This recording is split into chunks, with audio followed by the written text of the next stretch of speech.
आज मैं बात करने वाला हूँ पीएफ क्लेम करने के बाद अगर आपके क्लेम बार बार रिजेक्ट होता है, जैसे कि आपको यहाँ पर साइड में दिखाई दे रहा है, उस केस में आपको यहाँ पर क्या करना है, मैंने यहाँ पर आपको ए टू जेड बताने वाला हूँ। अगर आप एक ईपीएफ मेंबर हो, अगर आपको भी पीएफ का पैसे विड्रॉल करना है तो पहले इस वाले वीडियो को कंप्लीट देखिए, उसके बाद ही यहाँ पर आप क्लेम करें। नहीं तो जितने बार आप क्लेम करते जाओगे आपके क्लेम यहाँ पर रिजेक्ट होते जाएगा, पीएफ का पैसे आपके विड्रॉल नहीं हो पाएगा। तो यहाँ पर आपको क्या प्रोसेस फॉलो करना होता है वो मैंने पहले यहाँ पर आपको डिटेल्स में बता देता हूँ। अगर आपको एडवांस में क्लेम करना है प्रोसेस अलग होता है, अगर आपको फुल एंड फाइनल क्लेम करना होता है उसका प्रोसेस अलग होता है। लेकिन क्लेम करने से पहले नियम जानना बहुत जरूरी है। मान लीजिए आपको यहाँ पर फुल एंड फाइनल क्लेम करना है और फुल एंड फाइनल क्लेम करने के बाद आपके क्लेम सबमिट तो हो जाता है, लेकिन यहाँ पर सबमिट करने के बाद अंडर प्रोसेस में दिखाई देता है कुछ दिन बाद, फिर से कुछ दिन बाद आपको यहाँ पर इसी तरीके से दिखाई देता है सबमिटेड एट पोर्टल। तो आपके साथ ऐसे प्रोसेस चलते रहता है, उसके बाद आपके क्लेम सेटल नहीं होता है, आपके यहाँ पर इसी तरीके से रिजेक्ट आ जाता है।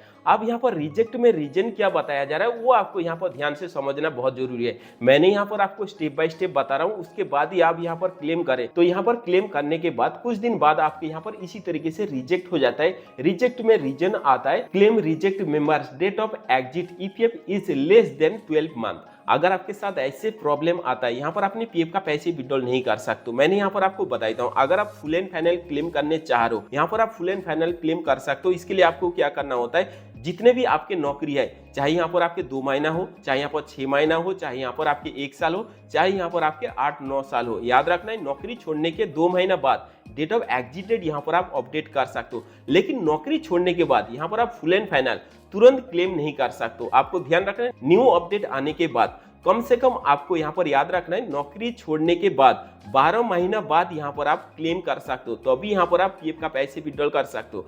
अगर आप यहाँ पर 12 मंथ से पहले, मतलब आपने नौकरी छोड़ दिया, 12 महीना से पहले आपने यहाँ पर दूसरे कंपनी में ज्वाइन कर लिया, तो उस केस में यहाँ पर आप फॉर्म 19 फिलअप नहीं कर सकते। अगर आपके फिलअप भी हो जाता है तो भी आपके यहाँ पर क्लेम सेटल नहीं होगा, इसी तरीके से रिजेक्ट आ जाएगा। यहाँ तक आपको समझ में आ गया। अब यहाँ पर न्यू नियम आने के बाद टीएनसी फॉर्म अगर आपके फिलअप भी हो जाता है तो भी आपके यहाँ पर रिजेक्ट हो जाएगा। क्यों रिजेक्ट होगा, कम से कम यहाँ पर आपको 3 साल छोड़ने पड़ेगा नौकरी, तभी यहाँ पर आपने पेंशन का पैसे विड्रॉल कर सकते हो। मतलब यहाँ पर किसी भी कंपनी में आप सर्विस करते थे, 2 महीना बाद यहाँ पर आपने रिजाइन डेट अपडेट कर दिया, उसके बाद आपको फॉर्म 19 और टीएनसी फिलअप करके पीएफ का पैसे विड्रॉल करना होता है। लेकिन नौकरी छोड़ने के बाद 12 महीना बाद यहाँ पर आप फॉर्म 19 फिलअप करके एम्प्लॉयर शेयर प्लस आपके जो भी इंटरेस्ट बनता है यहाँ पर आप विड्रॉल कर सकते हो। लेकिन अगर आपके पेंशन का पैसे है, पेंशन का पैसे विड्रॉल करना है, तो यहाँ पर आपको याद रखना है नौकरी छोड़ने के बाद 3 साल बाद यहाँ पर आपने पेंशन का पैसे विड्रॉल कर सकते हो। तो यहाँ तक आपको समझ में आ गया। अगर आपके फॉर्म यहाँ पर फिलअप भी हो जाता है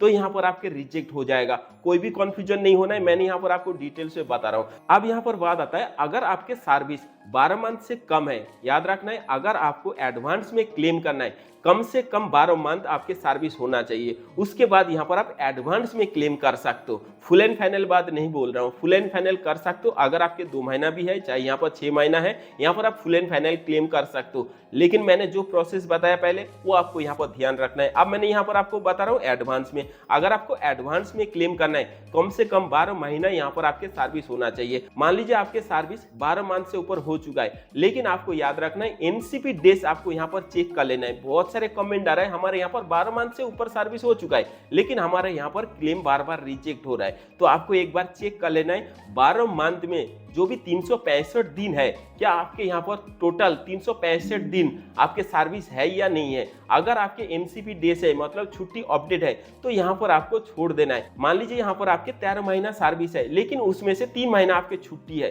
तो यहाँ पर आप क्लेम नहीं कर सकते। अगर आपके क्लेम हो भी जाता है लेकिन यहाँ पर रिजेक्ट आ जाएगा। तो यहाँ पर आपको समझ में आ गया न्यू अपडेट आने के बाद क्या क्या प्रोसेस आपको यहाँ पर फॉलो करना है, उसके बाद ही आपके यहाँ पर क्लेम सेटल होगा। नहीं तो इसी तरीके से सबमिटेड एट पोर्टल दिखाई देगा, नहीं तो अंडर प्रोसेस दिखाई देगा, उसके बाद कुछ दिनों बाद आपके यहाँ पर क्लेम रिजेक्ट होते रहेगा। तो जो भी प्रोसेस था मैंने यहाँ पर आपको ए टू जेड बता दिया। अगर वीडियो को अच्छा लगा वीडियो को लाइक करें, चैनल को सब्सक्राइब करें, अपने ईपीएफ मेंबर दोस्त को जरूर वीडियो को शेयर करें। मिलते हैं फिर किसी नेक्स्ट वीडियो में।